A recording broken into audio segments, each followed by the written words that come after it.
नमस्कार मित्रमैत्रिणींनो. ऑफिसच्या कामाचं लोड थोडंसं वाढलं आहे, त्याच्यामुळे रेग्युलर व्हिडिओ करणं जमत नाही आहे, पण जसं जसं जमेल मी नक्की येत राहणार आहे तुम्हाला भेटायला. आता निवडणुकांचा प्रचार जोरात सुरू झाला आहे. काही झालं तरी यावेळी मोदी आणि भाजपाला सत्तेतून हाकलायचं असा चंग बांधून इंडिया आघाडी मैदानात उतरली आहे. म्हणजे काही प्रादेशिक पक्षांची त्यांना साथ आहे. पण हे सगळे पक्ष मानत नसले तरीही या सगळ्या इंडिया आघाडीचं कटबोळं जे आहे त्याचं नेतृत्व काँग्रेसकडेच आहे. कारण जेवढी केवढी त्यांची ताकद शिल्लक राहिली आहे, कमी आहे, पण तरी जेवढी केवढी ताकद आहे त्या ताकदीचा राष्ट्रीय पक्ष भाजपानंतर आज काँग्रेसच आहे. त्याच्यामुळे ऑटोमॅटिकली काँग्रेसकडे त्या इंडिया आघाडीचं नेतृत्व गेलंच आहे. पण आता हे सेनापती असले तरी या सेनापतीला निवडणूक जिंकायची आहे का नाही, हे युद्ध जिंकायचं आहे का नाही, मुळात लढायचं आहे का नाही असा प्रश्न पडावा अशी काँग्रेसची स्थिती आहे. मी आज याच विषयावर बोलणार आहे. नमस्कार, मी आहे राधिका घोर आणि आपण बघताय घनघोर. मित्रांनो, काँग्रेसचे मुंबईतले नेते संजय निरुपम यांना पक्षविरोधी कारवाया केल्या म्हणून काँग्रेसनं त्यांची हकालपट्टी केली. भिवंडीतली पारंपरिक जागा राष्ट्रवादी शरद पवार गटाला देऊन टाकली आणि तिकडे दिल्लीत कालच काँग्रेसचे आक्रमक फायरब्रँड इकॉनॉमिस्ट गोविंद वल्लभ भाजपामध्ये आले. म्हणजे निवडणुका अजून सुरूच व्हायच्या आहे तरी काँग्रेस नुसती सगळीकडून मारच खाऊन राहिली. असं काऊन बापा, मला हा प्रश्न पडला. काही उत्तर मिळत नव्हतं. शेवटी मी बेमट्याला बोलावलं आपल्या. त्याला म्हटलं, आपल्याला जरा पाहावं लागते, हे नाना भाऊंकडे जाऊन जरा झाडी मारावी लागते. नाना भाऊ म्हणजे आपले नाना पटोले प्रदेशाध्यक्ष आहे, त्याच्यामुळे काय स्ट्रॅटेजी आहे ती समजून तरी घेऊ काँग्रेसची. आता नाना भाऊ आहे प्रचारात बिझी विदर्भात, आणि विदर्भात आहे मस्त ऊन तापलेलं, पण तरी अश्विनचं काम म्हटल्यावर बेमट्या बिचारा उन्हातानात गेला विदर्भात. तर तिकडे पाहिलं तर ते प्रचारसभेत बिझी होते. बेमट्यानं प्रचारसभेलाच हजेरी लावली. रोजच्या रोज काँग्रेस एवढा मार खाऊन राहिली, एवढी अवस्था इकडे वाईट आहे, एक सीट यांना इथे मिळून नाही राहिली, सगळीकडे सरेंडर. म्हणजे कोणाच्या नेतृत्वाखाली महाराष्ट्रातली निवडणूक लढवली जाते हे काही समजून नाही राहिलं वगैरे, एवढे यांचे प्रश्न आहे. चांगल्या यांनी करायला पाहिजे. तर नाना भाऊ का भाषण देऊन राहिले पुन्हा तेच, संविधान खतरे में है, मनुवादी शक्तींनी देशाचं वाटोळं केलं आहे, या शक्तीपासून आपल्याला मुक्त व्हायचं आहे, संविधान वाचवायचं आहे वगैरे वगैरे उन्हातानात.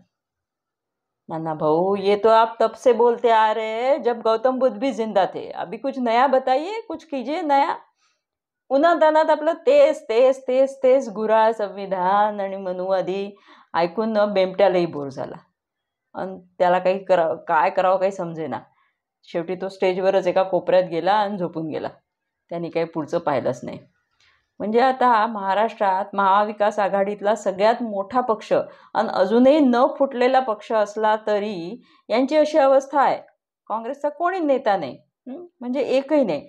आता काँग्रेसचं सगळ्यात चर्चेत असलेलं म्हणजे देशभरात 10 लोक बोटावर मोजण्या इतके आहे का काँग्रेसचे उभे आहे, ज्यांच्या निवडणुकीबद्दल आपण काही म्हणू शकतो कधी निवडून येतील. राज्यात कोण आहे तर कोल्हापूरचे छत्रपती शाहू महाराज, तेही आले निवडून, तरी स्वतःच्याच ह्याच्यावर येतील, काँग्रेस त्यांनी निवडलेलं आहे. तेवढं एक चर्चेतलं नाव आहे. बाकी कुठं दिसतं काही गॅरंटी? म्हणजे प्रणिती शिंदे वगैरे नाही काही गॅरंटी असेल असं मला दिसत नाही. सगळाच आनंद आहे. म्हणजे 5 खासदार शिल्लक असलेला उभाठा सेनेला यांनी 22-23 जागा दिल्या. सांगलीची जागा दिली सोडून, तिकडे विश्वजित कदम नाराज आहे.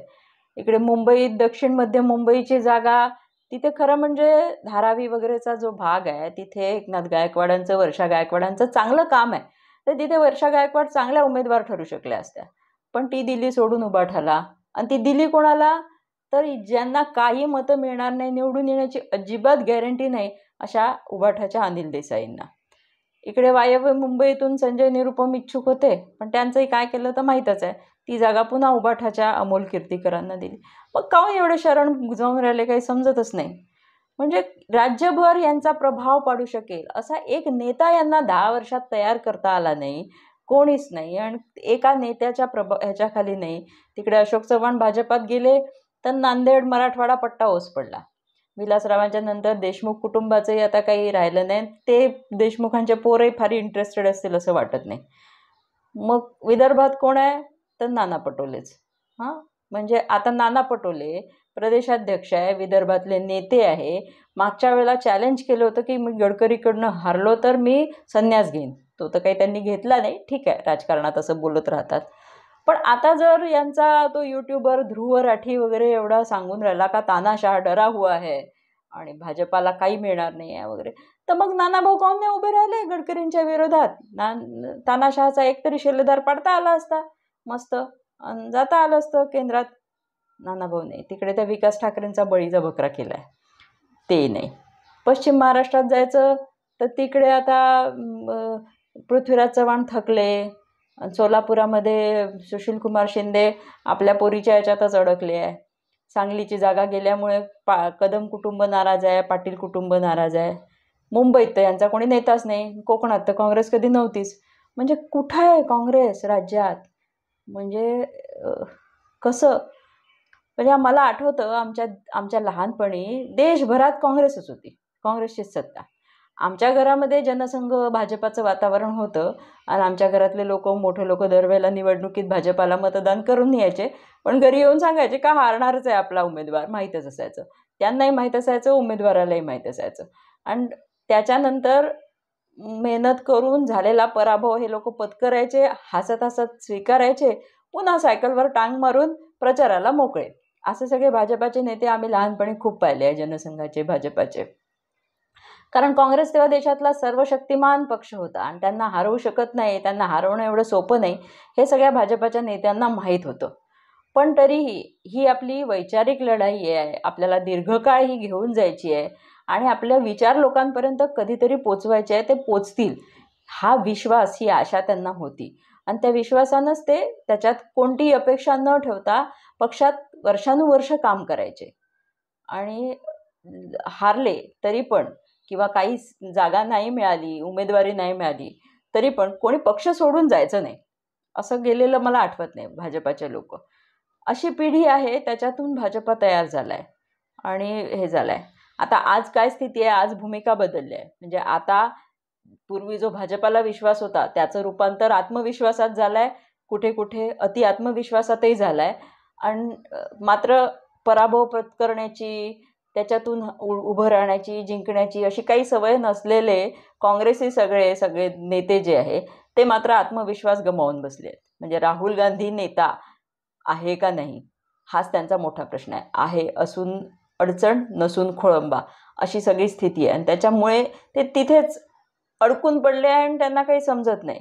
म्हणजे ज्या उत्तर प्रदेशातून काँग्रेसनी राहुल गांधी नेहरू खानदानानी एवढे नेते दिले, जो त्यांचा गड मानला जायचा, त्या अमेठी आणि रायबरेली इथून अजून उमेदवार दिले नाही. आता आज असं वाचलं का रॉबर्ट वाड्रालाच उभं राहायचं आहे तिकडून. म्हणजे तुम्ही काही टाकाल का लोकांच्या पदरात आणि त्यांनी ते पवित्र मानून घ्यायचं का? असंच आहे का? नको. त्याच्यापेक्षा त्यांना मनुवादी स्मृती परवडते, अशी सगळी स्थिती आहे.